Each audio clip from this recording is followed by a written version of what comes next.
Hi guys, welcome back to my channel Keerthi talks. Big boss ఇవాళ ఒక punishment ఇచ్చేశారు సంజన గారికి. సంజన గారికి అని కాదు కానీ ఇమాన్యుయల్ గారికి ఒక కేప్ అనేది తెచ్చేశారు. ఇన్విజిబుల్ కేప్ అనేది ఒక కోట్ లాగా, బ్లాక్ కలర్ కోట్. అది వేసుకుంటే ఎవరితో మాట్లాడకూడదంట, ఎవరితో ఏమీ లైక్ ఇన్విజిబుల్గా ఉండాలి, మాటలు కూడా ఇన్విజిబుల్గా ఉండాలి. ఇమాన్యుయల్ గారికి ఇచ్చారు. సో ఈ కేప్ ఎప్పుడు వచ్చేసిందంటే తనుజా గారు ఆ గోల్డెన్ బజర్ విన్ అయింది చూసారా, అది కూడా ఎంత లైక్ సంచాలక్ నెగ్లిజెన్స్ వల్ల విన్ అయింది చూసారా.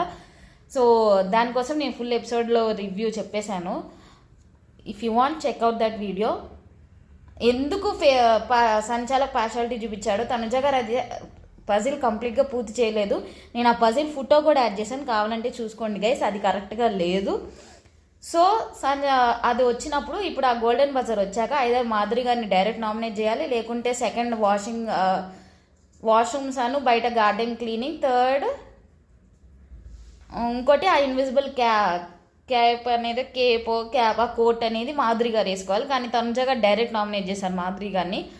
సో ఇప్పుడు ఆ ఇన్విజిబుల్ కేప్ అనేది మన ఇమాన్యుయల్ గారికి చెప్పారు ఎవరికి ఇస్తామని చెప్పేసి. సో ఇమాన్యుయల్ చూస్ సంజన గారు. సో సంజన గారు ఈ వారమా మరి బిగ్ బాస్ చెప్పేంత వరకు ఆమె ఇన్విజిబుల్గా ఉండాలి. అండ్ ఇన్విజిబుల్గా మాటలు కూడా ఏముండవు సంజన గారి నుంచి. సో పెద్ద ప్లానింగే, వాళ్ళిద్దరు నోళ్ళు కంట్రోల్ చేయాలని చెప్పేసి మన బిగ్ బాస్ గట్టి ప్లానింగే వేశాడు.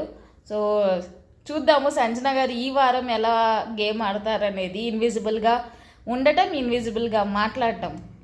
So bye guys, if you like my videos please like and share.